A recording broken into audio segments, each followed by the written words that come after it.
Hi everyone, welcome back to super grads friends. Hopefully आप लोगों की बोर्ड्स की प्रिपरेशन बहुत अच्छी चल रही होगी। एंड मैं Subrat Sharma, I am back with another video. And आज के इस क्लास में we are going to talk about current electricity के इंपॉर्टेंट न्यूमेरिकल्स। देखते हैं प्रीवियस ईयर्स में किस तरीके के न्यूमेरिकल्स पूछे गए हैं। आपको पता है करंट इलेक्ट्रिसिटी में से ज्यादा न्यूमेरिकल्स पूछे जाते हैं।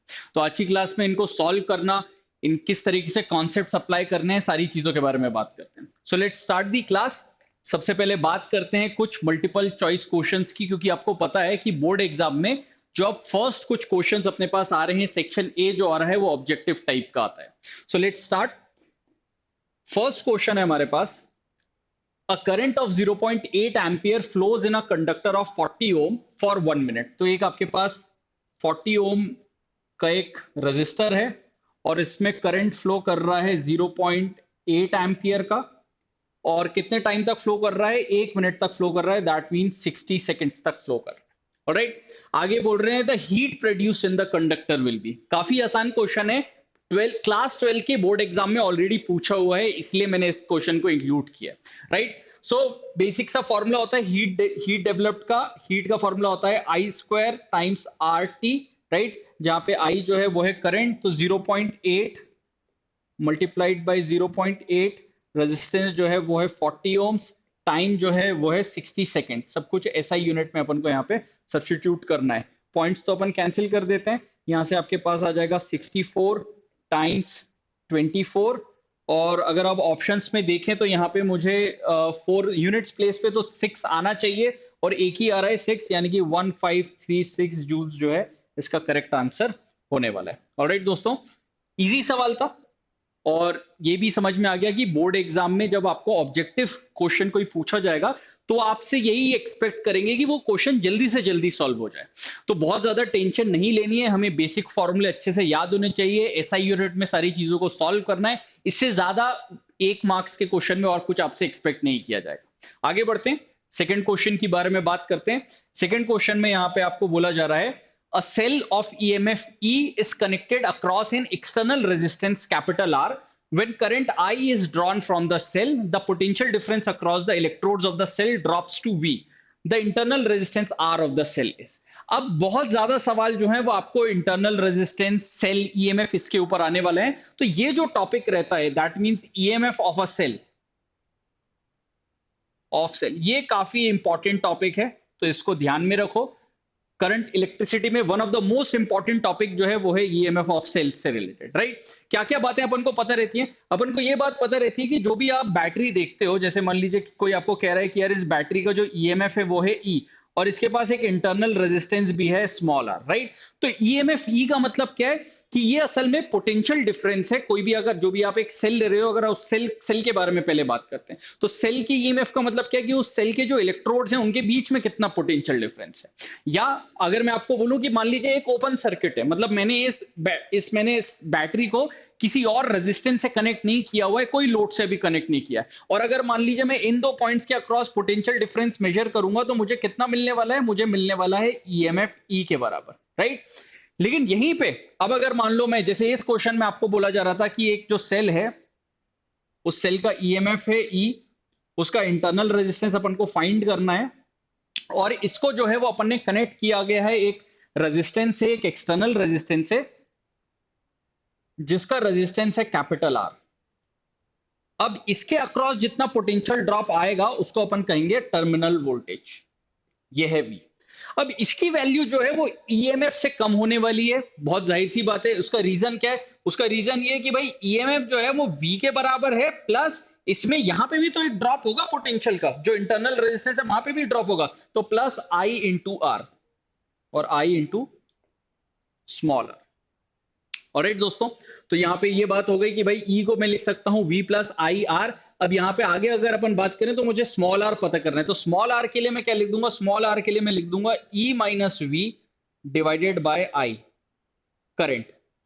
अब ऑप्शंस अगर आप जरा ध्यान से देखोगे तो करंट करंट को और क्या लिखा जा सकता है, जरा इसके बारे में बात करते हैं दोस्तों। अगर यहाँ पे करंट आई फ्लो कर रहा है तो इसके अक्रॉस कितना पोटेंशियल ड्रॉप आ रहा है? तो मैं वी को लिख सकता हूँ V equals to I into R. So that means यहां से मैं लिख सकता हूं आई की जगह पे v अपॉन आर। तो ये वैल्यू यहाँ पे अपन सब्स्टिट्यूट कर देते हैं आई की जगह पे, तो ये आ जाएगा आपके पास E minus V divided by current की जगह पे यहाँ पे मैं लिख दूंगा वी अपॉन आर। तो E minus V upon V into R, ये जो है अपने पास फॉर्मूला रहेगा, दैट मीन्स डी ऑप्शन जो है वो एब्सोल्युटली करेक्ट है। ठीक है, तो सेकंड क्वेश्चन ईएमएफ से रिलेटेड था, इंपॉर्टेंट क्वेश्चन है। जैसा अपन ने पहला वाला सवाल देखा था उससे स्लाइटली डिफिकल्ट है, ठीक है, बहुत ज्यादा भी डिफिकल्ट नहीं है, बट थोड़ा सा एक लेवल अपन ने अब ऊपर गए हैं। आगे चलते हैं, नेक्स्ट क्वेश्चन की बारी। नेक्स्ट क्वेश्चन पे यहाँ पे आपको बोला जा रहा है a potential difference of 200 volt is maintained across a conductor of resistance 100 ohm. Calculate the number of electrons flowing through it in 1 second. ये बात बोली जा रही है कि अगर जैसे मान लीजिए अपने पास यहां पे एक रेजिस्टेंस है और ये रेजिस्टेंस जो आपको दिया गया है ये दिया गया है ऑफ 100 ओम, और इसके अक्रॉस जो वोल्टेज है वो दिया गया है ऑफ 200 वोल्ट, राइट। तो यहां से ये बोला जा रहा है कि कितने नंबर ऑफ इलेक्ट्रॉन्स पास कर जाएंगे एक सेकेंड में, ठीक है। तो अगर मान लेते हैं इसका पोटेंशियल जो है वो ए पॉइंट का पोटेंशियल जो है वो ज्यादा है बी पॉइंट के मुकाबले, सो इलेक्ट्रॉन्स जो है वो इस डायरेक्शन में मूव करेंगे, ये मान लेते हैं करंट जो है वो इस डायरेक्शन में मूव, करंट का डायरेक्शन ये है, राइट। तो कितने नंबर ऑफ इलेक्ट्रॉन्स मूव करेंगे ये अपन को कैलकुलेट करना है। तो सबसे पहली बात तो ये निकाल लेते हैं कि अपन को पता है करंट क्या आ जाएगा, करंट आ जाएगा V बाय आर। V जो है वो आपको दिया गया है 200 वोल्ट, रेजिस्टेंस आपको दिया गया है 100 ओम, दैट मींस 2 एम्पियर्स का जो है वो करेक्ट आंसर हो जाएगा। 2 एम्पियर के बाद अपन जानते हैं कि भाई करंट को मैं क्या लिख सकता हूं, करंट को मैं लिख सकता हूं del Q by del T, right. That means 2 ampere equals to, अब चार्ज की जगह में क्या लिख सकता हूं, तो चार्ज की जगह में लिख सकता हूं NE, जो आपने क्वांटाइजेशन ऑफ चार्ज में भी ये बात पढ़ी हुई है कि चार्ज को अपन लिख सकते हैं NE।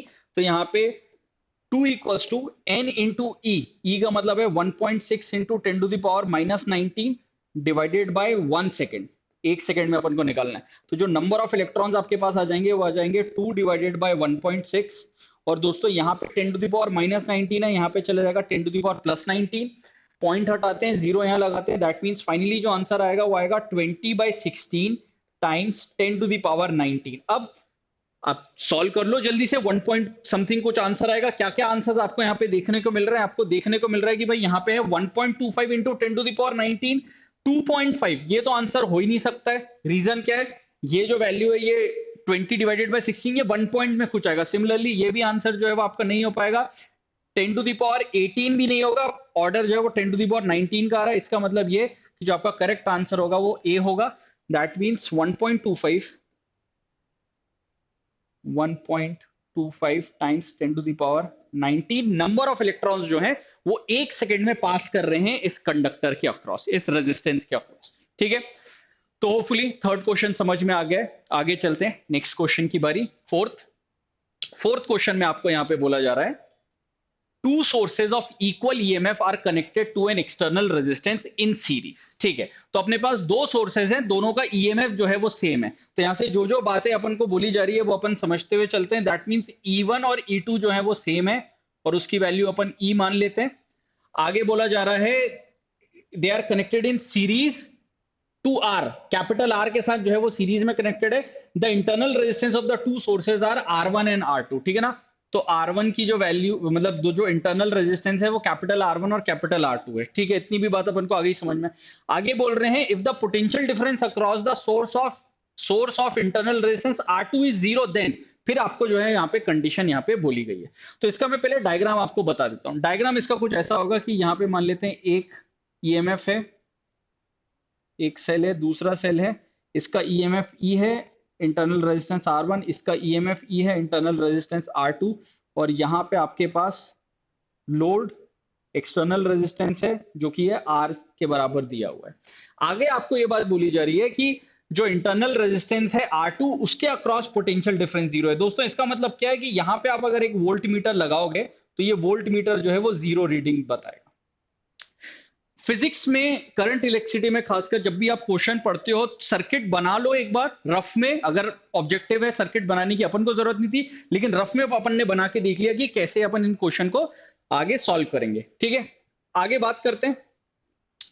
सबसे पहले तो एक बात जरा समझ लो भाई, अगर मुझे ये V यहाँ पे इसके अक्रॉस मुझे इसको जो है वो पोटेंशियल को जीरो करना है, तो मुझे करंट पहले पता करना पड़ेगा। करंट पता करने के लिए ई नेट क्या हो जाएगा, नेट ईएमएफ हो जाएगा 2E के बराबर। ठीक है, नेट ईएमएफ हो गया 2E के बराबर, और जो आर इक्वेलेंट है वो हो जाएगा R1 plus R2 plus R, तो लोड रेजिस्टेंस प्लस दोनों इंटरनल रेजिस्टेंस का सम, ये आ गया। यानी कि अगर मैं करंट के बारे में बात करूं तो करंट हो जाएगा net EMF divided by R equivalent. तो नेट ईएमएफ हो गया आपका 2E divided by R1 sorry R plus R1 plus R2, ये आ गया आपके पास। ठीक है ना, तो अपन को यहां से जो है वो अपन को करंट भी यहां पे पता चल चुका है। करंट पता करने के बाद अब अपन ये वाली इंफॉर्मेशन यूज करते हैं कि भाई जो आपका potential difference across source of internal resistance R2 है वो जीरो होगा, तो इसके अक्रॉस पोटेंशियल जीरो करना है, तो V इक्वल्स टू ये हो जाएगा आपके पास, इसके अक्रॉस पोटेंशियल होगा कितना दोस्तों, इसके अक्रॉस होगा E माइनस आई इंटू R2, और ये कितना होना चाहिए, ये जीरो होना चाहिए, राइट। तो अब E की जगह पे तो अपन E ही रख देते हैं, माइनस करंट की जगह पे देखिए मैं निकाल चुका हूं, करंट की जगह पे आ जाएगा 2E divided by R plus R1 plus R2 times R2 equals to zero, ये हो गई बात। ठीक है, E कॉमन आ रहा है, जीरो की तरफ भेज देते हैं, यहां से कॉमन डिनोमिनेटर बनाएंगे R plus R1 plus R2 minus 2R2 equals to zero. ध्यान से जरा देख लीजिए, उस तरफ जीरो है, मैंने कॉमन डिनोमिनेटर बनाने के बाद मैंने कॉमन डिनोमिनेटर को भी उधर जीरो से मल्टीप्लाई कर दिया। अब इसके बाद मेरे पास क्या बच रहा है, यहाँ पे मेरे पास फाइनली बच रहा है R प्लस R1, यहाँ पे माइनस 2R2 है और प्लस R1 है, तो यहाँ पे minus R2 equals to zero. ठीक है ना, तो यहां से मेरे पास जो R की वैल्यू आ जाएगी वो आ जाएगी R2 minus R1, R2 minus R1, that means B option जो है वो बिल्कुल सही है। ठीक है, तो होपफुली आप लोगों को समझ में आ गया होगा। वापस से देखो ईएमएफ से रिलेटेड कितने क्वेश्चन जो है वो बोर्ड एग्जाम में पूछे जाते हैं, राइट। ये भी अब सवाल अगर जरा देख लें तो पहला वाला सवाल काफी ज्यादा आसान था, सेकंड वाले क्वेश्चन में अपन को थोड़ा सा कॉन्सेप्ट बढ़ा, थर्ड वाला क्वेश्चन जो है वो अपन समझ कह सकते हैं कि थोड़ा एक अच्छे लेवल का सवाल यहाँ पे अपने पास आया है। करना कुछ नहीं था, सबसे पहले सर्किट बनाया, सर्किट बनाने के बाद जो जो बात बोल रहे हैं, उन्होंने बोला कि जो R2 वाला सोर्स है उसके अक्रॉस पोटेंशियल डिफरेंस जीरो है, तो उसके अक्रॉस पोटेंशियल डिफरेंस निकालने का मतलब क्या है, E माइनस आई R2। ठीक है ना, तो E माइनस आई R2 अपन ने करके यहाँ पे इसके अक्रॉस पोटेंशियल डिफरेंस अपन ने कैलकुलेट कर लिया। अब नेक्स्ट क्वेश्चन पे चलते हैं। फिफ्थ क्वेश्चन आ गया है आपका केसीएल से रिलेटेड, यानी कि किरचॉफ करंट लॉ। और आज की क्लास में मैं थोड़े बहुत आपको किरचॉफ के क्वेश्चंस करवाऊंगा, और नेक्स्ट एक क्लास कोशिश करूंगा कि ये दोनों के दोनों लॉ हैं, एक है आपका लूप रूल, एक है आपका जंक्शन रूल। ये वाला जो है अपन केसीएल, इसको अपन जंक्शन रूल भी कहते हैं। दोनों के ऊपर अपन जो है वो स्पेसिफिक एक वीडियो और मैं आपके लिए लेकर आऊंगा। ठीक है, फिलहाल केसीएल कहता क्या है जरा ये देख लेते हैं। केसीएल ये कहता है कि जैसे मान लीजिए अगर आपके पास यहाँ पे किसी भी एक पॉइंट पे, एक जंक्शन पे, जंक्शन का मतलब क्या होता है, जंक्शन का मतलब है एक ऐसा पॉइंट जहां पे दो या दो से ज्यादा वायर्स आके मीट कर रहे हैं। ठीक है, और इस जंक्शन पे मान लीजिए करंट जो फ्लो कर रहा है वो कुछ इस तरीके से फ्लो कर रहा है, I1 I2 I3 I4 and I5, कुछ इस तरीके से फ्लो करते हैं, राइट। तो केसीएल के according summation of all the incoming current is equal to summation of all the outgoing current.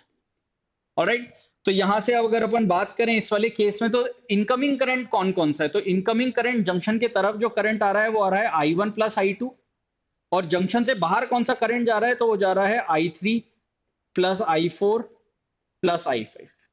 तो ये होता है केसीएल। अब यहां पे इसको किस तरीके से अप्लाई कर सकते हैं, यहां पे बोल रहे थे the figure below shows current in a part of electric circuit the current I is, इस करंट I के बारे में यहां पे बात बोली जा रही है। तो कैसे निकालेंगे, यहां पे 2 और 2 है, ये एक जंक्शन हो गया, यहां पे 2 एम्पियर 2 एम्पियर, तो भाई यहां पे हो जाएगा ये दोनों का एडिशन और ये हो जाएगा 4 एम्पियर।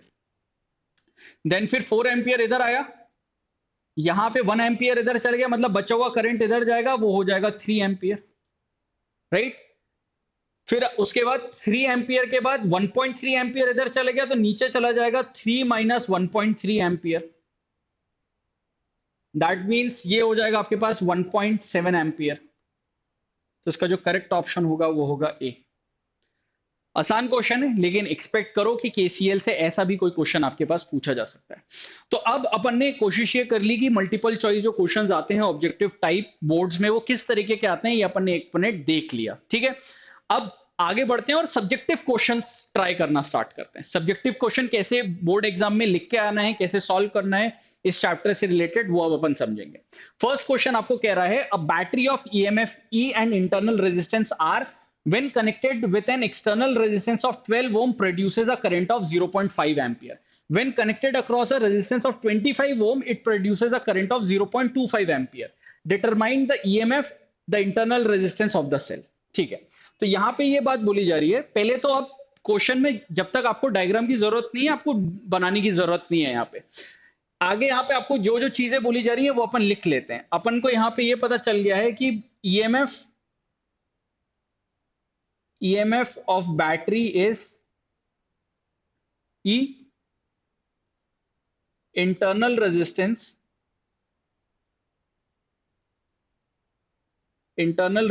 जो है वो दिया हुआ है आपको स्मॉल r, और यही दो वैल्यूज जो है वो आपको कैलकुलेट भी करनी है। ठीक है, आगे जो वो बात कह रहे हैं कि व्हेन, अब यहां से अपन बात लिखना स्टार्ट करेंगे। व्हेन कनेक्टेड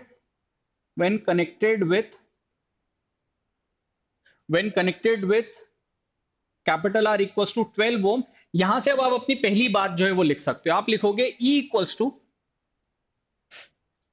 टू, अब देखिए यहाँ पे क्या बात बोली जा रही है। अपन नॉर्मली क्या लिखते थे, यहाँ पे जो मैं चीज आप लोगों को बता रहा हूं, अपन यहाँ पे बेसिकली लिखा करते थे E equals to V plus I into small are.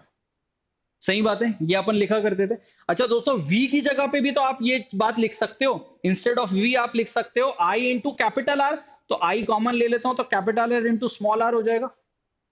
ये फॉर्मूला अपन यूज करेंगे। ठीक है, तो नेक्स्ट स्टेप पे अपन कह देंगे कि भाई करंट कितना फ्लो कर रहा था। इस केस में करंट फ्लो कर रहा था 0.5 एम्पियर।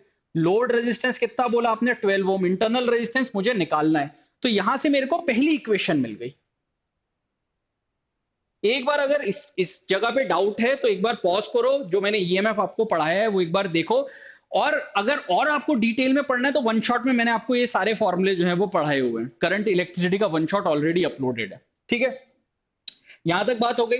ये फर्स्ट इक्वेशन आ गई। फिर अपन आगे लिखेंगे कि when connected with capital R equals to 25 ohm. तो कैपिटल आर जब 25 ओम से कनेक्ट होगा तो करंट कितना फ्लो कर रहा है, वो फ्लो कर रहा है 0.25। तो 0.25 multiplied by 25 ohm plus R, ये हो गई इक्वेशन नंबर 2। बहुत सिंपल सी बात है, अगर आप लोड रेजिस्टेंस चेंज कर रहे हो तो क्या क्या चीजें चेंज होंगी भाई, करंट चेंज हो जाएगा। क्या चेंज नहीं होगा, ईएमएफ थोड़ी चेंज होगा। ईएमएफ तो बैटरी पे डिपेंड कर रहा है। तो यहां से अब अपन आगे क्या बोल देंगे, अपन आगे लिखेंगे solving 1 and 2, solving equations 1 and 2।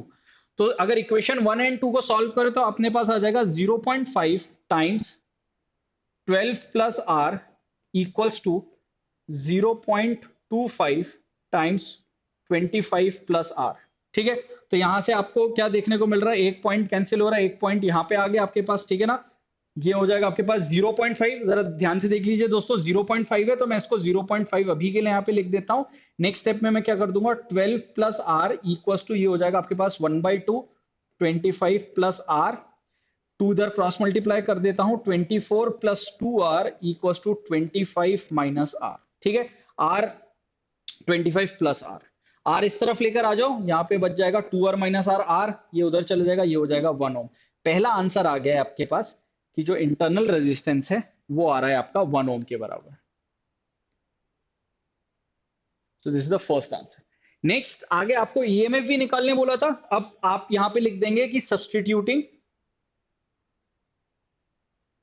Substituting value of small r in equation 1 या 2 आप जिसमें भी करना चाहो इक्वेशन 1 में कर लो आप, ठीक है। इक्वेशन 1 में अपन सब्स्टिट्यूट कर देते हैं, तो यहाँ पे आपके पास आ जाएगा E इक्वल्स टू 1/2, 0.5 का मतलब 1/2, 12 प्लस 1 दैट मीन्स 13/2 यानी कि 6.5 ओम। 6.5 ओम जो है वो सेकंड वाले मतलब ईएमएफ का आंसर रहेगा, सॉरी 6.5 वोल्ट दोस्तों, ठीक है, नॉट ओम, 6.5 वोल्ट।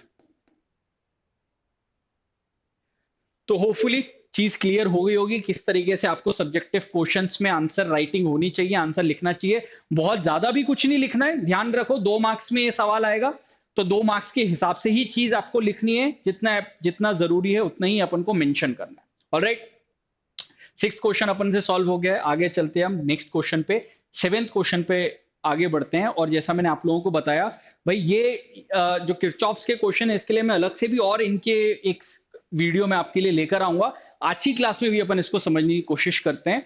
देखिए फर्स्ट क्वेश्चन में आपको 7th क्वेश्चन में आपको कह रहे हैं using Kirchhoff's rule calculate the current through the 40 ओम। 40 ओम ये वाला रेजिस्टेंस के अक्रॉस करंट पता करना है और 20 ओम रेजिस्टेंस के अक्रॉस अपन को करंट यहाँ पे पता करना है, ठीक है। सबसे पहली चीज तो यहाँ पे मैं आपको ये क्लियर कर दूं कि अपन कौन कौन से रूल यहाँ पे फॉलो करते हैं। जब वो आपको किरचॉफ्स रूल कह रहे हैं तो किरचॉफ रूल के अंदर 2 रूल है हमारे पास, एक है केसीएल, एक है केवीएल। केसीएल के बारे में मैं ऑलरेडी आपसे डिस्कस कर चुका हूं, तो सबसे पहले तो यहाँ पे मैं केसीएल आप लोगों के लिए जो है मैं अप्लाई यहाँ पे कर देता हूं, ठीक है। तो केसीएल अगर मैं यहाँ से अप्लाई करूं तो मैं यहाँ पे क्या कर दूंगा, यहाँ पे मान लीजिए इस पॉइंट से यहाँ पे करंट फ्लो कर रहा है I1, यहां से करंट जा रहा है I1 मान लेते हैं, और I1 करंट जाने के बाद यहां पे करंट मान लीजिए इस वाली ब्रांच में यहां पे करंट चला गया I2, तो ये मेरे लिए जंक्शन हो गया। अब ये आप ये कुछ स्टूडेंट्स को सबसे पहला जो डाउट आता है, सर हमें कैसे पता चला I1 यहीं से लेंगे I2 यहां से लेंगे। आप जंक्शन रूल फॉलो कर लो। जंक्शन रूल का ये कहना है कि देखिए यहां से यहां तक I1 आ रहा था, यहां से I1 आया, इधर I2 चले गए, तो जंक्शन रूल के हिसाब से या इस वाले ब्रांच में I1 माइनस I2 जाना चाहिए।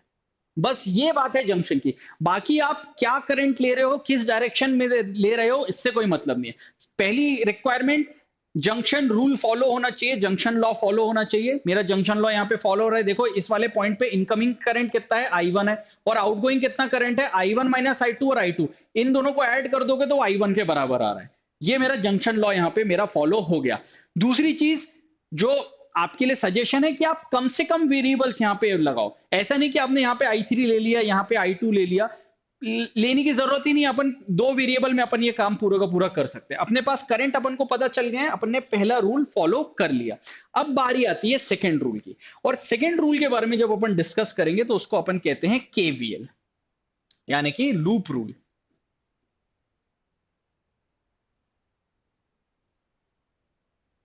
ठीक है, तो लूप रूल में जो सबसे इंपॉर्टेंट चीज है अपने समझने के लिए वो है इसका साइन कन्वेंशन।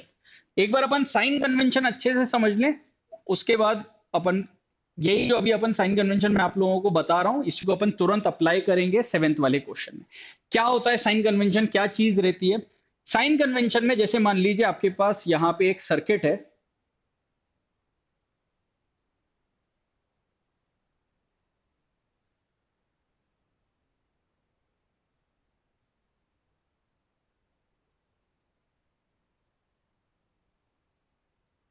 जिस तरीके से यहाँ पे आपके पास एक सर्किट है और यहाँ पे ईएमएफ मान लो E1 है, रेजिस्टेंस ये वाला जो है वो है R1, ये है E2, ये है R2, ये है E3 और ये है R3। और मैं अपने मर्जी से अब यहाँ पे आपको बोल रहा हूँ कि भाई करंट जो है वो मैंने इस डायरेक्शन में ले लिया है I। ठीक है, सबसे पहली बात, जब भी आप लूप चूज करोगे, यहां पे तो देखो एक ही लूप दिखाई दे रहा है ना, इनको नेम जरूर अपन कर दें। तो इनको नेम अपन किस तरीके से कर दें, जैसे मान लो इसको मैंने बोल दिया A B C D। ठीक है, अब लूप में आपको चलना कैसे, या तो आप क्लॉकवाइज चल लो या तो एंटी क्लॉकवाइज चल रहे हो, ये सब आपके ऊपर है। कुछ भी यहाँ पे ऐसा नहीं है कि भाई आपको एक ही तरीके से इसको सॉल्व करना है। तो जैसे मान लो मैंने सबसे पहले आप लोगों को बोल दिया कि मैं ले रहा हूं लूप AB CDA, ये वाला लूप मैंने ले लिया। अब जैसा मैंने लूप को लिखा है मैं वैसे ही मूव करूंगा लूप में, और मैं क्या करूंगा, मैं जहां जहां पे पोटेंशियल चेंज हो रहा है उस सबको मैं लिखने की कोशिश करूंगा। क्यों? केवीएल बेसिकली क्या कहता है, केवीएल कहता है कि summation of all the potential difference across a close loop ये जीरो होता है। तो इसलिए अपन ए से चल के वापस अपन ए में आ रहे हैं, और जहां जहां पे भी पोटेंशियल चेंज हो रहा है, तो दोस्तों पोटेंशियल चेंज दो तरीके से हो सकता है। या तो पोटेंशियल जो है वो गेन हो सकता है, भाई अगर कोई आपको कह रहा है कि पोटेंशियल चेंज हो रहा है तो या तो पोटेंशियल गेन हो रहा होगा या तो पोटेंशियल लॉस हो रहा होगा। तो बहुत एक सिंपल सी बात, पोटेंशियल गेन को पॉजिटिव साइन के साथ लिखो, पोटेंशियल लॉस को नेगेटिव साइन के साथ लिखो, या पोटेंशियल लॉस या पोटेंशियल ड्रॉप। ठीक है, पोटेंशियल ड्रॉप अपन ज्यादातर बोलते हैं। तो गेन अगर होगा तो पॉजिटिव साइन, ड्रॉप होगा तो नेगेटिव साइन। ठीक है, अब जरा यहां पे ध्यान से देखते हैं। तो भाई मैंने जो लूप लिया है उसमें मैं लूप में कुछ इस तरीके से आगे बढ़ रहा हूं। तो ए पॉइंट से आगे बढ़े, ए से गए, बैटरी आई सबसे पहले। बैटरी में अपन ने ये देखा कि भाई पॉजिटिव टर्मिनल से अपन एंटर कर रहे हैं और नेगेटिव टर्मिनल से अपन एग्जिट कर रहे हैं। ये अपन ने सबसे पहली चीज नोटिस करी, राइट। पॉजिटिव से एंटर किए, नेगेटिव से एग्जिट किए, और कितना पोटेंशियल डिफरेंस है बैटरी अक्रॉस E1। तो अपन तो ड्रॉप कर रहे हैं ना, पॉजिटिव से गए थे, हायर पोटेंशियल से एंटर किए, लोअर पोटेंशियल से बाहर निकले, तो मैं इसको लिखूंगा -E1। ये हो गई बात, यहां पे इसको कहते हैं साइन कन्वेंशन। ठीक है, नेक्स्ट आगे बढ़े। रेजिस्टेंस आया, करंट कितना फ्लो कर रहा है रेजिस्टेंस में, आई फ्लो कर रहा है। जब भी कभी आप रेजिस्टेंस से पास करोगे और करंट भी आपके साथ ही चल रहा है, जैसे देखिए यहां पे करंट आपके साथ ही चल रहा है ना, तो यहां पे हमेशा ही ड्रॉप होगा। रेजिस्टेंस हमेशा पोटेंशियल कंज्यूम करेगा, तो यहां पे मैं इसको हमेशा पोटेंशियल ड्रॉप को मैं नेगेटिव साइन के साथ लिखूंगा -IR1। आगे गए, नेगेटिव टर्मिनल से एंटर किए, पॉजिटिव से बाहर निकले, तो भाई क्या होगा, पोटेंशियल गेन, तो यहां पे आ जाएगा +E2। फिर आगे गए, फिर R2 आया, करंट के डायरेक्शन में आगे बढ़ रहे हैं, वापस से ड्रॉप होगा -IR2। लास्ट, नेगेटिव टर्मिनल से एंटर किए, पॉजिटिव से बाहर निकले, वापस पोटेंशियल गेन हुआ +E3, और आखिरी में -IR3, और वापस जब उसी पॉइंट पे ए पे पहुंच गए तो E = 0। ठीक है, तो ये होता है आपका लूप रूल। होपफुली समझ में आ गया होगा आप लोगों को। अब ये जो अपन ने लूप रूल यहां पे अप्लाई किया है, इसको बेसिकली अपन अब सेम जो अपन ने साइन कन्वेंशन यहां पे समझा, अपन इसको यहां पे अप्लाई करते हैं। सबसे पहला काम क्या था, सबसे पहला काम था करंट मानना। करंट मानने के बाद अपन ने क्या किया, करंट मानने के बाद अपन ने जंक्शन लॉ लगा लिया। जंक्शन लॉ लगाने के बाद अब अपन लूप यहां पे ले लेते हैं। लूप ऑलरेडी आपके सामने में यहां पे आपको दिए हुए हैं। क्या क्या अपन लूप ले रहे हैं, अपन को करंट I1 I2 पता करना है। तो दोस्तों यहां पे आप मान लो ये है आपके पास लूप I1, और इस I1 लूप में आप जो है वो मान लो आप इस डायरेक्शन में ऐसे आगे मूव कर रहे हो। तो यहाँ पे मैं आप लोगों के लिए लूप लिख देता हूं। तो यहाँ पे मैं पहला जो लूप लेता हूं, और देखिए कैसे लिखेंगे अपन, अपन लिखेंगे अप्लाइंग KVL,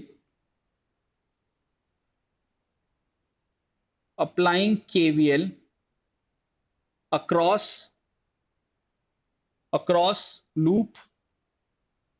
नाम क्या दे रहा हूं मैं, नाम इसको चलिए मैं मान लेता हूं F से स्टार्ट करता हूं। तो FE FEDCF,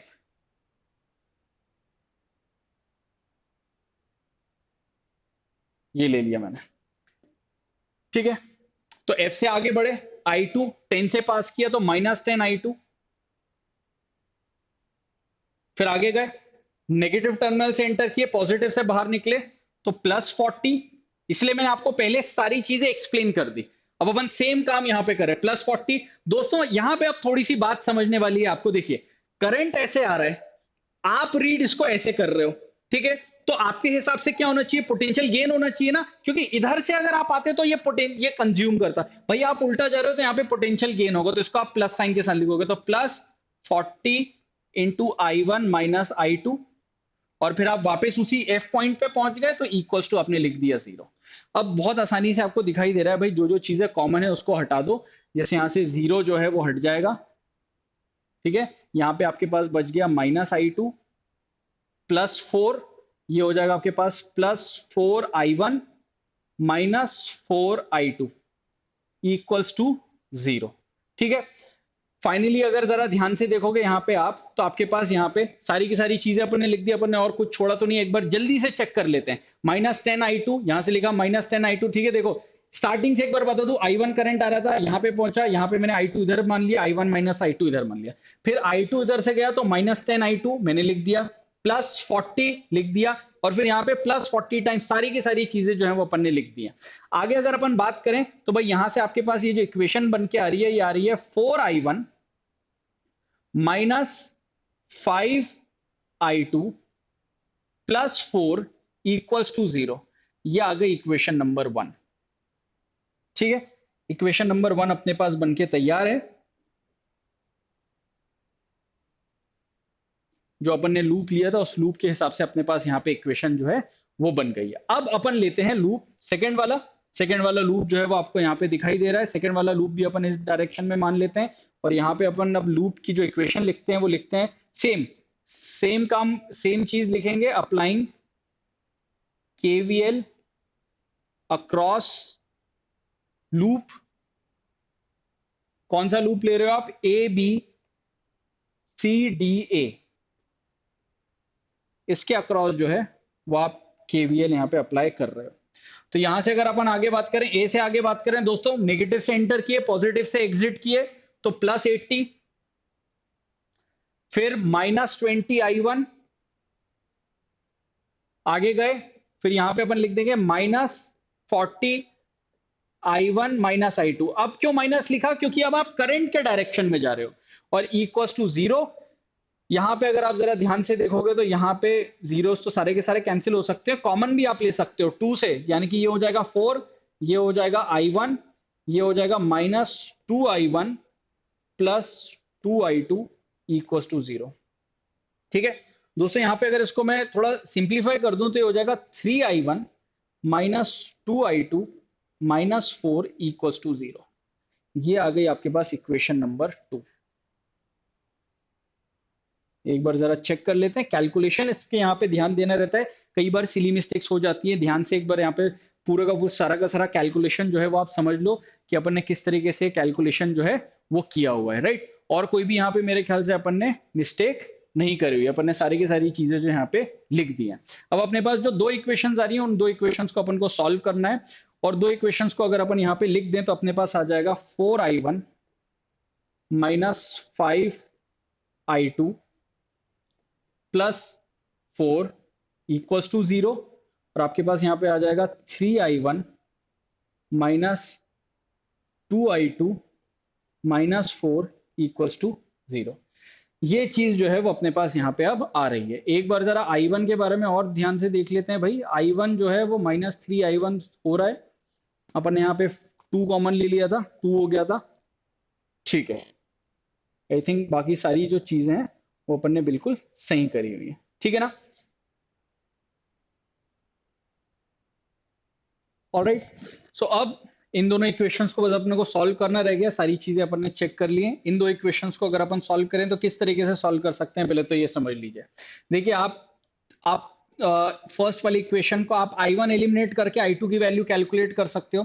तो यहां से आपको अगर i1 को एलिमिनेट करना है तो भाई यहाँ पे इन दोनों को 12 बना देते हैं, तो इस पूरी इक्वेशन को 3 से मल्टीप्लाई कर देते हैं, ठीक है, और इस पूरी इक्वेशन को 4 से मल्टीप्लाई कर देते हैं। तो अपने पास जो फर्स्ट इक्वेशन आ जाएगी वो आ जाएगी 12i1 minus 15i2 plus 12 equals to 0। ये आ गई आपके पास पहली इक्वेशन। दूसरी इक्वेशन आ जाएगी आपके पास 12i1 minus 8i2 minus 16 equals to 0। Equations को सब्ट्रैक्ट कर देते हैं, ये कैंसिल हो गया जो अपन कैंसिल करना चाह रहे थे। यहां से आपके पास आ जाएगा, इसको जो है वो दोस्तों मैं अब यहां पे सॉल्व कर देता हूं। इस जगह पे मैं यहाँ पे इसको सॉल्व कर देता हूँ। यहाँ पे आपके पास आ जाएगा माइनस 15 प्लस 8, माइनस माइनस ये प्लस 8 हो रहा है, तो माइनस 7i2, और इस तरफ भी जो है ये हो जाएगा 16 प्लस 12 यानी कि 28, उधर जाके माइनस 28, माइनस से माइनस कैंसिल, i2 की वैल्यू आ गई 4 एम्पियर। i2 आ गया आपके पास 4 एम्पियर। i2 आपको 4 एम्पियर मिल गया। i2 की वैल्यू यहाँ सब्स्टिट्यूट कर दीजिए, 3i1 minus 8 minus 4 equals to 0, यानी कि यहां से आपके पास i1 भी जो है वो 4 एम्पियर आ जाएगा। i1 भी जो है वो आपका 4 एम्पियर आ गया। दोनों आंसर्स पॉजिटिव आ रहे हैं, मतलब जो हमने बाय चांस से जो हमने डायरेक्शन माना था, अज्यूम करते हुए कि मान लेते हैं कि ये डायरेक्शंस करंट के ही हैं, वो सही है। अगर कैलकुलेशन में कोई मिस्टेक नहीं है, इतना अपन मानते हुए चल रहे हैं, कैलकुलेशन में कोई मिस्टेक नहीं है। और मान लीजिए कभी नेगेटिव आ जाए आंसर और आप कंफर्म हो कि आपने कोई कैलकुलेशन में मिस्टेक नहीं किया, तब उस डायरेक्शन आपको जो है वो अपोजिट कर देना है, ठीक है। तो अब यहाँ पे अगर मैं बात करूं कि भाई 40 ओम में कितना जो है वो करंट जा रहा था, 40 ओम वाले रेजिस्टेंस में कितना करंट जा रहा था, तो 40 ओम वाले रेजिस्टेंस में करंट जा रहा है I1 माइनस I2 यानी कि 0 एम्पियर। तो ये आ गया पहला आंसर। और 20 ओम में कितना करंट जा रहा है, तो 20 ओम में जा रहा है 4 एम्पियर का करंट। ये दो आंसर जो हैं वो आपके इस वाले क्वेश्चंस के लिए रहेंगे। होपफुली चीज समझ में आ गई होगी, केसीएल केवीएल किस तरीके से अपन ने अप्लाई किया इस क्वेश्चन में। साइन कन्वेंशन ऑलरेडी मैं आपको जो है वो यहाँ पे एक्सप्लेन कर चुका हूँ, राइट। अब इस ऐसे ही एक क्वेश्चन और आपके पास 8th क्वेश्चन है। मैं आपको रिकमेंड करूंगा कि वीडियो पॉज करो, एक बार आप अटेम्प्ट करो, फिर मेरा सॉल्यूशन आप देखना। फिलहाल के लिए मैं स्टार्ट करता हूं अब इस क्वेश्चन को। यहाँ पे आपको जो है वो क्वेश्चन में कह रहे हैं यूजिंग किरचॉफ्स रूल्स यानी कि KVL and KCL calculate the potential difference between point B and D. B और डी के बीच में आपको पोटेंशियल डिफरेंस बताना है। और आगे यहाँ पे आपको जो है वो कुछ बैटरीज वगैरह दे दी गई हैं, ठीक है। तो एक काम करते हैं, यहाँ से अपन, मैं आपको ये रिकमेंड करता हूँ कि इस वाली ब्रांच में मान लो करंट आप I1 मान रहे हो, इस वाले ब्रांच में आप मान लो करंट I2 मान रहे हो। तो इस वाले जंक्शन में यहां से I2 करंट आ रहा है, यहां से I1 जा रहा है, तो यहां पे मैं मान लेता हूं यहां पे चला जाएगा I1 प्लस I2। ये चीज अपन ने अज्यूम कर ली, ठीक है। दो लूप्स हैं, दो लूप्स की इक्वेशन बना देते हैं, इसको मान लेते हैं लूप 1 इस तरीके से। तो यहां पे अपन सेम वही बात लिखेंगे कि भाई applying KVL, applying KVL across loop, कौन से वाले लूप के बारे में बात कर रहे हो, ए बी डी ए,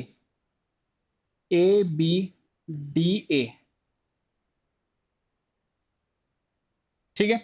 तो यहाँ पे अब अगर अपन यहाँ पे अब इस केवीएल अप्लाई करें इस लूप के अक्रॉस, तो जरा देखिए I1 करंट मैंने माना हुआ है, करंट जो है वो सबसे पहले 1 ओम से पास करेगा तो पोटेंशियल ड्रॉप होगा, तो माइनस I1 लिख दिया मैंने। फिर बैटरी में जरा ध्यान से देखिए, नेगेटिव टर्मिनल से अपन एंटर कर रहे हैं, पॉजिटिव टर्मिनल से अपन एग्जिट कर रहे हैं, तो यहाँ पे +1 लिख देंगे अपन। फिर आगे गए, फिर -2 वोल्ट और 2 ओम से पास करेंगे तो -2 I1, और फिर यहाँ पे 2 ओम दिया हुआ है तो -2 ऑफ I1 प्लस I2, ये आ गया, और equals to 0।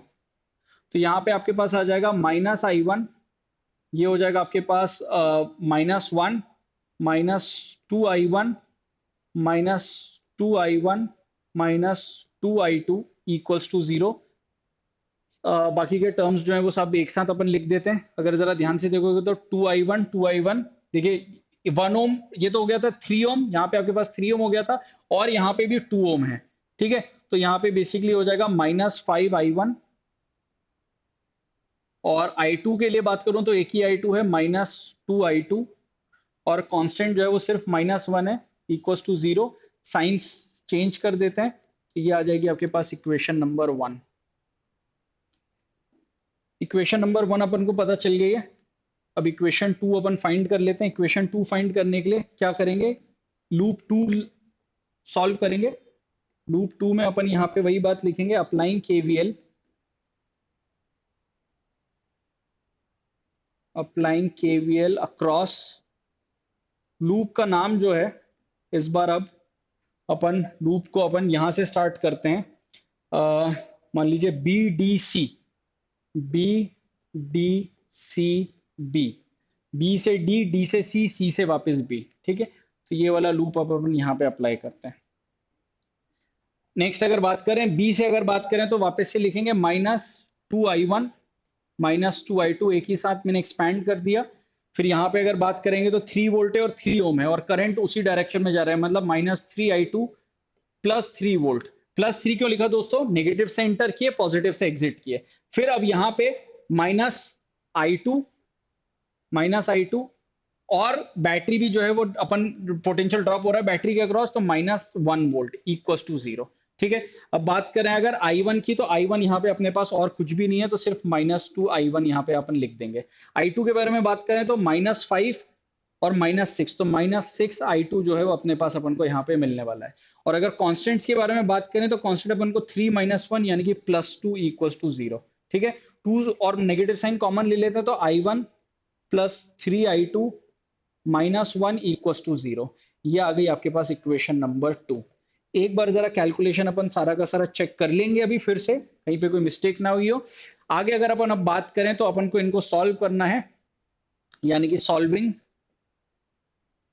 Solving equation 1 and 2। ठीक है, तो यहाँ पे मेरे ख्याल से अगर मैं आपको बोलूं कुछ, तो यहाँ पे आप I1 की जगह जो है, यहाँ से आप I1 फर्स्ट वाली इक्वेशन से आप I1 की वैल्यू निकाल सकते हो। आप लिख सकते हो 1 माइनस 3, और इसको आप सब्स्टिट्यूट कर सकते हो। सॉरी, सेकेंड से आपने ये निकाला और उसको आप सब्स्टिट्यूट कर दो फर्स्ट में, तो ये हो जाएगा आपको 5 times of 1 minus 3i2 plus 2i2 plus 1 equals to 0। यहाँ पे आपके पास आ जाएगा 5 minus 15i2 plus 2i2 plus 1 था, प्लस 1 इक्वल्स टू 0। तो यहाँ पे आपके पास आ जाएगा -13i2 इक्वल्स टू -6। ऑलराइट, -13 और 6 उधर चला जाएगा माइनस, तो यहाँ से आपके पास जो I2 की वैल्यू आपको मिल रही है, that is coming out to be 6/13 ampere. तो ये आ गया आपके पास I2। ठीक है दोस्तों, होपफुली समझ में आ गया होगा। I2 अपन निकाल चुके हैं। अब I2 के बाद यहाँ से मैं जो है वो I1 की वैल्यू निकाल लेता हूँ। तो यहाँ पे मैं I1 लिख देता हूँ, तो I1 की वैल्यू आ जाएगी 1 माइनस 3 टाइम्स ऑफ 6/13, राइट। तो ये हो जाएगा बेसिकली 18। तो 13 माइनस 18 मतलब कि -5/13 एम्पियर, राइट। तो BD का अपन को पोटेंशियल डिफरेंस कैलकुलेट करना था। तो I1 प्लस I2 जो है, I1 प्लस I2 यानी कि पोटेंशियल अक्रॉस BD जो हो जाएगा वो हो जाएगा I1 प्लस I2। तो दोस्तों 6/13 माइनस 5/13, 1/13 बचा करंट, तो 1/13 एम्पियर मल्टीप्लाइड बाय 2 ओम, तो यानी कि ये आ जाएगा आपका फाइनली आंसर, यानी कि 2/13 वोल्ट इसका करेक्ट आंसर रहेगा। ठीक है ना, तो इसका जो करेक्ट आंसर है वो मैं यहाँ पे लिख देता हूँ। Answer for this question is 2/13 volt. आगे जैसे मैंने आपको बताया KCL KVL के अभी तो अपन ने आज की क्लास में 2-3 सवाल किए हैं। आगे नेक्स्ट एक वीडियो आपको ऐसा मिलेगा जिसमें आपको और भी ज्यादा क्वेश्चंस इससे रिलेटेड मिलेंगे। तो एक एम्पल अमाउंट ऑफ प्रैक्टिस हो जाएगी इस टॉपिक से, जिसमें ज्यादातर स्टूडेंट्स को बोर्ड एग्जाम में प्रॉब्लम आती है। तो इस प्रॉब्लम को सॉल्व करने का एक ही तरीका है, सबसे पहले साइन कन्वेंशन कंसेप्चुअली अच्छे से समझ लीजिए। उसके बाद जैसे ही आपको समझ में आ जाए, प्रैक्टिस जो है वो थोड़ी ज्यादा अपन को यहाँ पे करनी है। ठीक है, आगे चलते हैं नेक्स्ट क्वेश्चन की तरफ। नेक्स्ट क्वेश्चन है आपके पास 9th क्वेश्चन यहाँ पे है। 9th क्वेश्चन में कह रहे हैं first a set of n equal resistors of R each are connected in series to a battery of EMF E and internal resistance capital R. A current I is observed to flow. Then the n resistors are connected in parallel to the same battery. It is now observed that the current is increased 10 times. What is n? एक एक करके बात जरा यहाँ पे समझने की कोशिश करते हैं। सबसे पहले अगर इसके सॉल्यूशन के बारे में अपन बात करें, तो सबसे पहले यहाँ पे बोला जा रहा है set of n equal resistances are connected in series, right. तो जो इक्विवेलेंट रेजिस्टेंस हो जाएगा R equivalent in series combination,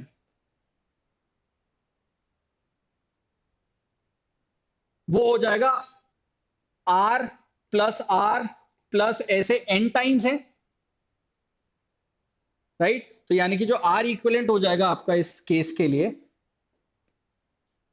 वो हो जाएगा n into R, right. Series combination में आप अगर लगाओगे सारे रेजिस्टेंसेस सेम है, तो n इंटू आर हो जाएगा। बैटरी का EMF E है, EMF of battery is E, ठीक है। उसके बाद बात करें यहां पे, तो आपके पास जो इंटरनल रेजिस्टेंस है वो भी कैपिटल R दिया हुआ है। इंटरनल रेजिस्टेंस भी आपको जो दिया हुआ है वो कैपिटल R दिया है। तो अगर मैं करंट के बारे में बात करूं, तो करंट होता है नेट EMF, तो नेट EMF है E divided by net resistance, ठीक है, सॉरी इक्विवेलेंट रेजिस्टेंस। तो देखिए सर्किट किस तरीके से दिखाई दे रहा होगा। सर्किट यहाँ पे दिखाई दे रहा होगा, ये रही आपके पास बैटरी, इसका इंटरनल रेजिस्टेंस E R, और यहाँ पे आपने जो सीरीज कॉम्बिनेशन लगाया हुआ है सबका, उसका रेजिस्टेंस है NR, राइट। तो यहाँ पे E divided by NR plus internal resistance जो कि अब सीरीज में हो जाएगा वो हो जाएगा आर। ये बात यहाँ पे अपन ने लिख ली। आगे अगर अपन बात करें सर्किट की, मुझे फिलहाल कोई जरूरत नहीं है। नेक्स्ट केस में यहाँ पे बोल रहे हैं कि when they are connected in parallel combination, ठीक है। तो when n resistors are in parallel combination, तो जो R इक्विवेलेंट हो जाएगा वो हो जाएगा R बाय एन। भाई 1 by R 1 by R 1 by R 1 by R ऐसे n टाइम्स है तो R बाय एन हो जाएगा रेसिप्रोकल करने के बाद, ठीक है। तो यहां पे अगर अपन बात करें करंट की, तो अब जो करंट आ रहा है वो आ रहा है 10i। करंट की वैल्यू 10 टाइम्स हो गई है। ईएमएफ अभी भी ई है। टोटल रेजिस्टेंस जो हो जाएगा वो हो जाएगा R बाय एन प्लस क्या हो जाएगा दोस्तों, इंटरनल रेजिस्टेंस R, ठीक है ना। ये बात हो गई। इसको अपन कह देते हैं इक्वेशन 1, इसको अपन कह देते हैं इक्वेशन 2। अब आगे यहाँ पे जो अपन सॉल्व कर रहे हैं, यहाँ पे मैं एक बस काम ये कर देता हूँ आप लोगों को ताकि नोट करने में आसानी हो। यहाँ से अपन ने ये चीज अपन ने अलग करी हुई है, ठीक है। तो भाई अब सॉल्विंग 1 एंड 2,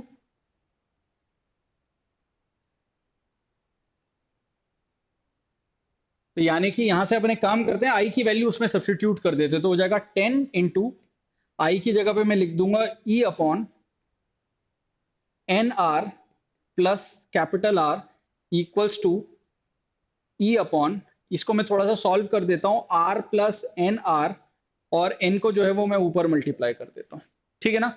तो यहां से ये जो चीजें हैं कुछ यहां तक अपने पास अब आ गई हैं, ठीक है। और कुछ अपन को यहाँ पे दिखाई दे रहा है, एक बार जरा ध्यान से देख लेते हैं, कोई भी और यहाँ पे अपने से चीज मिस हुई है, कोई भी चीज मिस नहीं हुई है।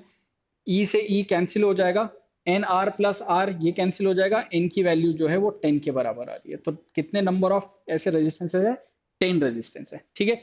तो इनकी वैल्यू जो है वो 10 आ गई है 9th क्वेश्चन के लिए। होपफुली आप लोगों को समझ में आ गया होगा। आगे चलते हैं, नेक्स्ट क्वेश्चन की बारी। नेक्स्ट क्वेश्चन यहाँ पे आ गया है लैडर से, और इस तरीके के क्वेश्चन को आप कहते हो इनफाइनाइट लैडर,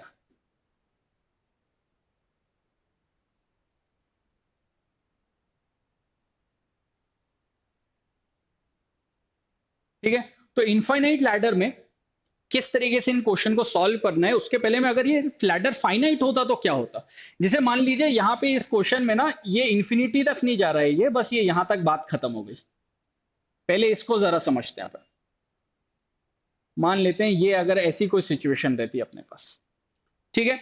तो भाई अगर ये सिचुएशन रहती तो यहाँ पे आप इन तरीके के क्वेश्चन को कैसे सॉल्व करते हो, आप लैडर में स्टार्टिंग से नहीं देखते हो, आप आखिरी से सॉल्व करना स्टार्ट करते हो। पहली बात तो ये यहाँ पे इसके आगे कुछ भी नहीं है, ठीक है। तो भाई अगर आप एंडिंग से देखोगे तो जरा देखो, ये आर और ये आर जो है वो सीरीज कॉम्बिनेशन में, ठीक है। ये दोनों सीरीज में है, उसके साथ ये वाला आर पैरेलल में है, फिर ये दोनों सीरीज में, फिर इसके साथ पैरेलल में, फिर ये दोनों सीरीज में, इसके साथ ये पैरेलल में, ऐसे आखिरी तक जाएंगे अपन। लेकिन ये तब जब फाइनाइट लैडर आएगा। अगर अपन को इनफाइनाइट लैडर बोल रहे हैं, अगर अपन को ऐसे इंफिनिटी तक गए तो अपन इंफिनिटी तक तो अपन जा नहीं सकते। तो यहां पे अपन एक एनालॉजी यूज करेंगे, और वो एनालॉजी क्या है मैं आपको बताता हूं। सबसे पहला काम ये करो कि भाई यहां से इतने पार्ट को जो है वो आप ब्रेक कर दो, यहां से लेके यहां तक ये इंफिनिटी तक जा रहा है ऐसा अपन को पता है। तो सर्किट को अब असल में कुछ अपन ऐसा बना देते हैं, जैसे ये रहा पॉइंट ए, यहां पे रहा एक रेजिस्टेंस आर, ये रहा दूसरा रेजिस्टेंस आर, और ये रहा पॉइंट बी, और इसके बाद जो मैंने पूरा का पूरा सर्किट आगे लेके गया हूं मैं, उसकी जगह पे मैं एक रेजिस्टेंस लगा देता हूं एक्स। मैंने जो चीज करी है यहां पे, मैंने बोला कि लेट्स अज्यूम कि यहां से लेके यहां तक इंफिनिटी तक जो भी गया हुआ है ना, उन सबका कुछ ना कुछ तो इक्विवेलेंट आएगा, उसको एक्स मान लेते हैं। इसमें तो कोई गलत बात नहीं है कि भाई अपन ने बस ये बोला यहां से इसको तोड़ा, बोला कि इंफिनिटी तक जब जो जा रहा है उसका पूरा जो रेजिस्टेंस है उसको आप एक्स अज्यूम कर लो, ठीक है। अच्छा, एक्स अज्यूम करने के बाद आगे जो एनालॉजी की मैं बात कर रहा था वो अब यहां पे आगे अपन करेंगे। देखिए अब एक बात कंफर्म हो गई कि यार ये जो एक्स है ये आर के साथ पैरेलल में, ये आर और ये एक्स पैरेलल में, और फिर पैरेलल में तो इनका जो फाइनली जो आर इक्विवेलेंट होगा, मतलब ए बी के अक्रॉस, तो R equivalent across A B, ये कैसे लिखा जाएगा जरा देखिए। आर और एक्स पैरेलल में, तो इसको मैं लिख दूंगा X into R divided by X plus R, parallel combination का फॉर्मूला। प्लस इसके साथ ये वाला जो आर है ये सीरीज में है, ये मैंने लिख दिया। अच्छा, इसके बाद कमाल की भी चीज है, इज इक्वल्स टू में मैं वापस से अब एक्स लिख देता हूं। क्या रीजन है, जरा पॉज करके खुद एक बार जरा सोचो, फिर मेरा एक्सप्लेनेशन आप सुनना। अब मैं आपको बताता हूं। आपने ये तो लिख दिया भाई, इतनी बात भी समझ में आ गई कि पूरा यहां से लेके इन्फिनिटी तक आपने एक्स मान लिया था, फिर एक्स के बाद इसको पैरेलल में मान लिया, उसके साथ इसको सीरीज में मान लिया। लेकिन इक्वल्स टू में वापस एक्स लिखने के पीछे ये रीजन है, जरा सोचिए, अगर ये इस वाले पॉइंट से लेके इन्फिनिटी तक पूरा का पूरा आर इक्वलेंट एक्स था, यहां से लेके इन्फिनिटी तक, तो उसमें आपने एक तो बस यूनिट और ऐड किया, एक ब्लॉक और ऐड किया, तो क्या ही चेंज हो जाएगा। जैसे अपन कहते हैं कि ये पूरे ओशन में, यहां से लेके यहां तक पूरा एक ओशन है, उसमें आपने एक ड्रॉप और ऐड कर दी, तो कोई पूरे ओशन के वाटर के वॉल्यूम में कोई भी चेंज आएगा। तो उसी तरीके से इनका भी जो सम है वो एक्स के बराबर ही अपन मान लेंगे। इसके बाद एक क्वाड्रेटिक बनेगी, उसको सॉल्व करना है, यहां से आपका आंसर आएगा, ठीक है ना। तो इसको अपन सॉल्व करते हैं, तो ये हो जाएगा आपका एक्स इंटू आर प्लस, ये हो जाएगा आपका X into R plus R square, और जो डिनोमिनेटर है उसको मैं उधर मल्टीप्लाई कर देता हूं, तो ये हो जाएगा X plus R into X, ठीक है। तो यहां पे आपके पास फाइनली आ जाएगा 2xr plus R square equals to X square plus R X. इसको अगर अपन सॉल्व करें तो आपके पास आ जाएगा फाइनली एक्स स्क्वायर, देखिए 2xr उधर जाएगा तो ये हो जाएगा माइनस एक्स आर, और आर स्क्वायर भी उधर जाएगा तो हो जाएगा minus R square equals to 0, ये आ जाएगा। और यहां से जो आपके पास अब क्वाड्रेटिक आई है एक्स में, वो आप सॉल्व कर दीजिए, X equals to R plus minus under root B square minus 4ac divided by 2a। आपके पास फाइनली आंसर आ जाएगा आर प्लस माइनस, माइनस का मतलब नहीं रहेगा दोस्तों, नेगेटिव वैल्यू आ नहीं सकती है, तो plus R root 5 divided by 2, ये आ जाएगा आपके पास R equivalent. Alright, so hopefully समझ में आ गई होगी चीज, इनफाइनाइट लैडर के क्वेश्चंस किस तरीके से अपन को सॉल्व करने हैं। ऑलराइट, सो इसके साथ आगे चलते हैं, एक आध क्वेश्चन और करते हैं कॉम्बिनेशन ऑफ सर्किट्स के ऊपर। ऐसे सवाल भी जो हैं वो प्रीवियस ईयर्स में आपको पूछे गए हैं। इस क्वेश्चन में क्या बोल रहे हैं, find the equivalent resistance between the points A and B. A और बी के बीच में जो है वो इक्विवेलेंट रेजिस्टेंस आपको यहाँ पे फाइंड करना है। तो भाई ए और बी में जरा ध्यान से देखें, क्या एक चीज मैंने आपको पहले भी कुछ जो मैंने क्लासेस लिए मैं वहां पे भी आपको बताता हूं, यहाँ पे आप पॉइंट्स को जो है वो पोटेंशियल के हिसाब से नेम करो। क्या कहने का मतलब है, जब तक दो पॉइंट्स के बीच में कोई रेजिस्टेंस ना आए या कोई बैटरी ना आए, उनके पॉइंट्स का नाम सेम रखो। तो ये ए है तो ये वाला पॉइंट भी जो है इसको अपन ए कहेंगे, ये बी है तो ये वाला पॉइंट का नाम भी अपन बी कहेंगे। अब देखिए ए से इस वाले पॉइंट के बीच में 2 ओम आ गया है, तो अब मैं इस वाले पॉइंट को ए नहीं कह सकता ना, मैं इसको बी कह सकता हूं क्योंकि इनके बीच में भी रेजिस्टेंस है। तो भाई इसको मैं कह देता हूं एक नया पॉइंट सी। देन ये वाले पॉइंट को एक और नाम दे देता हूं, इसको मैं कह देता हूं डी। राइट, इसके बाद सेम जो सर्किट आपने बनाया है इसको अपन यहां पे रीड्रॉ करते हैं। जैसे ये रहा आपके पास पॉइंट ए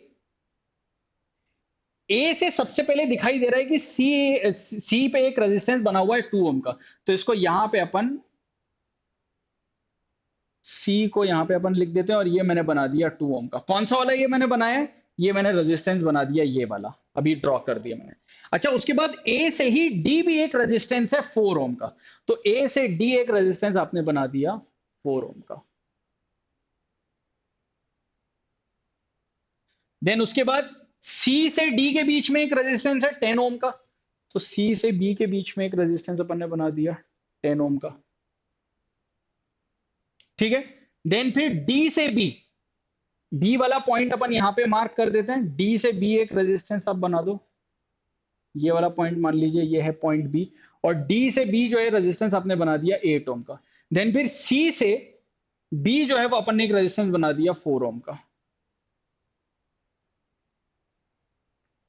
अब ये जो अपन को कॉम्बिनेशन दिखाई दे रहा है, इस कॉम्बिनेशन को कहते हैं, स्ट्रक्चर को अपन कहते हैं व्हीट स्टोन ब्रिज।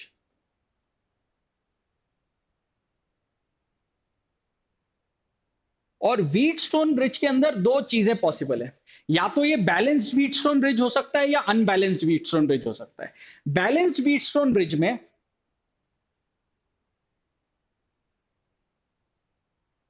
कंडीशन होती है कि अगर मान लीजिए मैं इसको R1 कह रहा हूं, इसको R2 कह रहा हूं, इसको R3 कह रहा हूं एंड इसको R4 कह रहा हूं, तो कंडीशन ये होती है कि R1 अपॉन R2 का जो रेशियो है वो R3 और R4 के रेशियो के बराबर होना चाहिए। ये कंडीशन होती है। तो क्या ये यहाँ पे फुलफिल हो रही है? तो जरा चेक कर लेते हैं। तो R1 अपॉन R2 जो है वो आ रहा है आपका 2 अपॉन 4, दैट मीन्स 1/2। और जो आपका R3 अपॉन R4 है उसका रेशियो भी आ रहा है 1/2। दैट मीन्स ये चीज फुलफिल हो रही है। तो मतलब ये बैलेंस व्हीटस्टोन ब्रिज है। तो दोस्तों खास बात क्या है बैलेंस व्हीटस्टोन ब्रिज की? खास बात ये है कि ऐसा होने पर जो पॉइंट सी है और जो पॉइंट डी है ये दोनों सेम पोटेंशियल पे रहते हैं। सिर्फ कब? बैलेंस व्हीटस्टोन ब्रिज में। तो अगर ये सेम पोटेंशियल पे रहते हैं तो मतलब बीच वाले आर्म में कोई भी करंट फ्लो नहीं करेगा। अगर कोई भी करंट फ्लो नहीं करेगा तो आप इसको बहुत आसानी से रिमूव कर सकते हो। जब करंट ही फ्लो नहीं कर रहा है तो उस रेजिस्टेंस का कोई मतलब नहीं है। आपने उसको वहां से रिमूव कर दिया और फाइनली जो आपके पास अब यहाँ पे इक्विवेलेंट सर्किट बचा है वो आपके पास कुछ इस तरीके से बचेगा। ये आगे आपके पास 2 ओम, देन 4 ओम, और फिर आगे आपके पास 4 ओम और 8 ओम।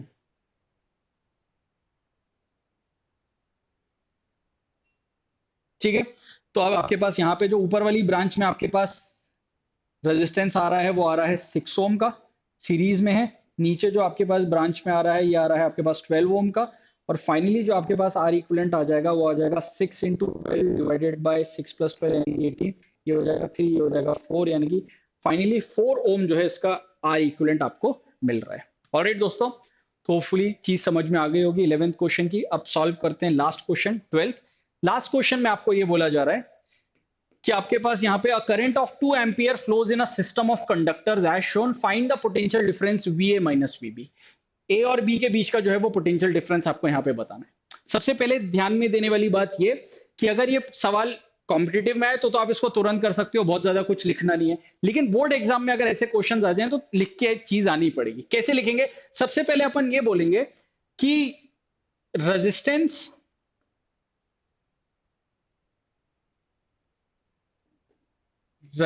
अक्रॉस